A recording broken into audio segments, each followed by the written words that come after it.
욥기 33장 1절부터 12절까지 어제 우리 나누었는데 우리 엘리후는 그 욥이 무죄함을 주장하면서 자신의 고난이 부당하다고 하는 이 불평, 이것은 위대하신 하나님 앞에서 의롭지 못한 일이다, 그렇게 책망하게 됩니다. 그리고 오늘 말씀에도 읽은 바와 같이 이제 엘리후는 이 고난을 통해서 의를 이루시는 이 하나님의 주권 그리고 하나님의 이 섭리에 대해서 설명을 하는데, 오늘 그 엘리후의 이야기를 쭉 보면 전체적으로는 이 욥을 책망하는 그 앞선 욥의 세 친구들과 비슷하지만 이 세 친구의 이 고난, 우리가 보았던 것처럼 굉장히 그 고난에 대한 인식이 편협했죠. 그리고 인과응보적인 그런 해석, 이런 것들을 통해서 욥을 힘들게 하고 책망을 했는데,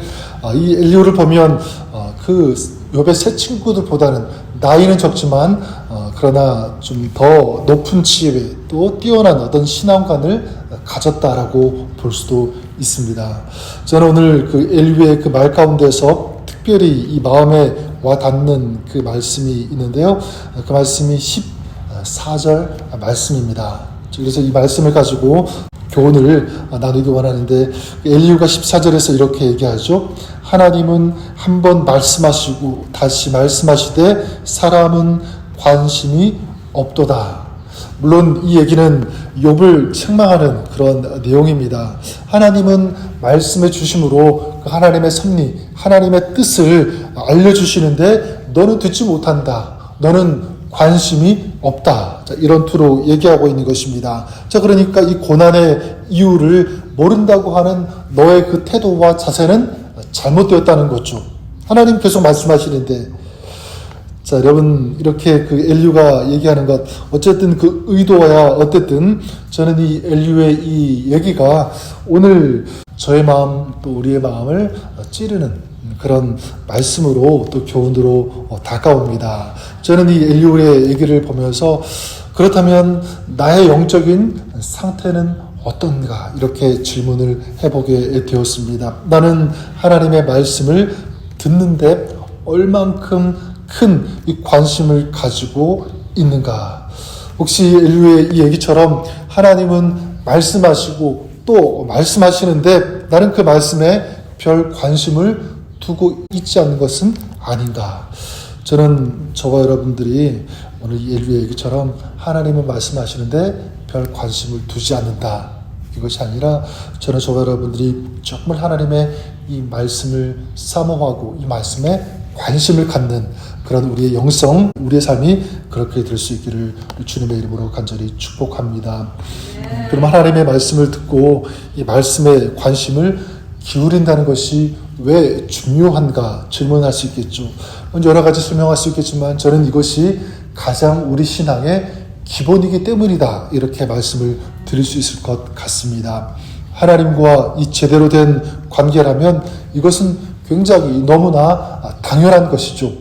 가정에서도 마찬가지 아닙니까? 만약 우리 자녀들이 부모님의 이 말에 관심이 없습니다. 그리고 들으려 하지도 않습니다. 그리고 얘기했는데도 불구하고 아무런 반응이 없어요. 관심을 두지 않고 무시한다면 여러분 결국 어떻게 되겠습니까? 계속 얘기함에도 불구하고 듣지 않는다고 한다면 나중에는 부모가 그 자녀에게 얘기할 마음이 사라질 거예요. 더 이상 얘기해도 소용이 없다, 아마 그렇게 되지 않겠습니까? 그렇다면 그 가족은요, 가족이지만 정말 가족이라고 할 수 없는 그런 관계가 되어버리고 말 것입니다. 진정한 아름다운 그런 가정의 모습이 아니겠죠. 저는 우리의 신앙도 그럴 수 있다고 생각합니다. 하나님의 말씀, 이게 계속 들리지 않는다면, 하나님은 계속 말씀하시는데, 계속 선포하시는데 그 말씀을 듣는데 만약 관심이 없다면, 그 하나님의 말씀을 또한 무시한다면 이게 계속 이게 가로막힌 그런 상태가 되겠죠. 이것은 진정한 아름다운 어떤 그런 신앙의 모습이라고 할 수 없을 것입니다. 그 구약의 그 영적으로 가장 어두웠던 시기를 꼽으라고 한다면 아마 그 사무엘상에 나오는 엘리가 대제사장으로 있을 그때가 아닌가 생각합니다. 사무엘상 그 3장 1절에 보면 이렇게 얘기합니다. 아이 사무엘이 엘리 앞에서 여호와를 섬길 때에는 여호와의 말씀이 희귀하여 이상이 흔히 보이지 않았더라. 여호와의 말씀이 희귀했다 이렇게 말씀합니다. 하나님의 말씀이 희귀했다. 없었다는 거예요. 그러니까 여전히 그때 제사가 없었는지 지금으로 말하면 예배가 없었는가? 예배 있었습니다. 제사가 있었습니다. 똑같이 행해지고 있었죠. 그런데 여호와의 말씀이 희귀했고 이상이 보이지 않았다. 이게 무슨 뜻일까요? 이유가 무엇이겠습니까?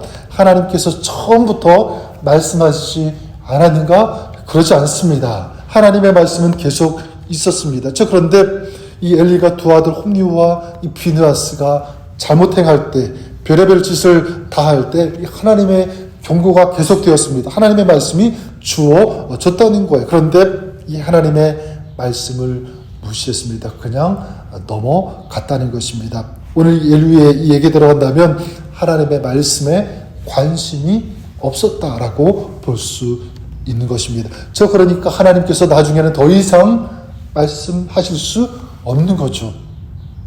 사무엘이 하나님의 음성을 3번이나 듣고 이 엘리 제사장에게 물으러 왔죠. 내가 무슨 소리를 들었다. 그랬더니 이제 그 엘리가 뭐라고 합니까? 하나님께서 너에게 말씀하시는 거다. 이렇게 얘기합니다. 그런데 이 엘리가 사무엘에게 얘기할 때 그 뭐라고 얘기하냐면 이렇게 얘기합니다. 그가 너를 부르시거든 여호와여 말씀하시옵소서 주의 종이 듣겠나이다 하라. 이렇게 얘기합니까? 근데 여러분 이건 사무엘에게는 잘 가르쳐주면서 청작 자기에게는 적용하지 않았다는 것입니다. 하나님께서 부르실 때 하나님께서 말씀하실 때 사무엘에게 가르쳐주는 것이 아니라 자기 자신에게 적용했어야죠. 하나님 제가 다시 하나님의 음성 이 하나님의 말씀을 듣겠습니다. 하나님의 사인으로 들었어야 되는데 이 엘리는 그렇게 하지 않았다는 것입니다. 나도 이 아이와 같이 주님의 음성을 듣고 싶습니다. 하나님 저에게도 말씀하여 주시옵소서. 그랬어야 되는데 그렇지 않았다는 거죠. 우리 사랑하는 성도 여러분, 저는 저와 여러분 우리의 신앙생활이 특별히 이 하나님의 말씀, 이 하나님의 음성을 저는 사모할 수 있기를 바랍니다. 하나님의 말씀을 받는 하나님의 말씀을 통해서 나에게 들려주시는 주님의 음성을 듣는 그런 신앙, 저 여러분들이 그런 삶을 살아갈 수 있기를 바랍니다. 이유가 있는데 그 중에 한 가지는 뭐냐면 이 하나님의 말씀, 이 하나님의 음성은 우리에게 두려움을 이기게 하는 능력이 되기 때문에 그렇습니다. 캄캄한 밤길 여러분 혼자 걸어갈 때 여러분 한번 상상해 보십시오. 아무도 없을 때 캄캄한 길을 걸어간다면 아마 두렵기도 하고 외롭기도 하고 특별히 무서울 수도 있을 것입니다. 그런데 그때 어떤 누군가의 음성이 있다면 옆에서 나와 함께하면서 얘기해주는 그런 친구가 있다면 내가 누군가의 소리를 계속 듣고 있다면 그 길은 결코 무섭지 않을 것입니다. 저는 우리의 인생길 두렵고 힘든 무서운 인생길을 걸어갈 때 하나님의 음성을 들을 수 있다면 그 하나님의 말씀이 나에게 들려준다고 한다면 우리는 두렵지 않습니다. 이길 수 있죠? 안심이 될 수 있다고 하는 사실입니다. 또한 이 주님의 말씀은 우리가 살아가는 데 있어서 큰 위로가 된다고 생각합니다. 우리는 말씀을 통해서 하나님의 음성을 들을 수가 있습니다. 이런 말씀을 읽을 때, 말씀을 묵상할 때 어떤 음성이 가장 많이 들립니까? 저 같은 경우에는 이거예요. 내가 너를 사랑한다. 내가 오늘도 너와 함께한다. 동행한다. 내가 너를 기뻐한다고 하는 이 주님의 이 음성, 주님의 말씀이 얼마나 큰 위로가 되는지, 힘이 되는지 여러분 이렇게 하나님의 말씀과 음성은 우리를 살리는 힘과 능력이 되는 줄 믿습니다. 또한 하나님의 말씀을 통해서 우리는 삶을 정말 하나님께서 기뻐하시는 그런 모습으로 나아갈 수 있다. 하나님의 말씀은 우리를 그렇게 인도한다는 것을 우리가 알 수 있고요. 또한 마지막 이 하나님의 말씀을 통해서 하나님은 우리에게 경고하십니다. 위험을 알려주십니다. 주신다고 하는 사실입니다. 그래서 오늘 말씀 16절부터 18절에 보면 엘리후가 이렇게 얘기하죠. 그가 사람의 귀를 여시고 경고로서 두렵게 하시니 이는 사람에게 그의 행실을 버리게 하려 하심이며 사람의 교만을 막으려 하심이라. 그는 사람의 혼을 구덩이에 빠지지 않게 하시며 그 생명을 칼에 맞아 멸망하지 않게 하시느니라. 다 맞는 말이죠. 경고로서 우리를 두렵게 한다. 그의 행실을 바르게 한다. 교만을 막으신다. 그래서 우리의 영혼을 구덩이에 빠지지 않게 지켜주신다. 우리의 생명을 칼에 맞아 멸망하지 않게 하신다. 하나님께서 말씀을 통해서 우리를 그렇게 도와주시는 줄 믿습니다. 저는 그래서 이런 소망을 가져봅니다. 그게 뭐냐면 우리 교회 모든 지체들이, 모든 성도들이 다 하나님의 말씀, 하나님의 음성을 듣는 그런 삶을 계속 살아가는 것, 이것이 저의 소원입니다. 그래서 매일 말씀을 읽으면서 또 묵상하면서 큐티하면서 하나님의 음성을 듣는 거예요. 그리고 설교를 들으면서도 마찬가지 사람의 음성 설교로 듣는 것이 아니라 하나님의 메시지, 하나님의 말씀으로 음성으로 듣는 거죠. 또한 성도들끼리 같이 삶을 나누면서도 그때 성도들의 입술을 통해서 나에게 들려주시는 음성, 하나님의 음성, 하나님의 말씀을 들을 수 있는 것입니다.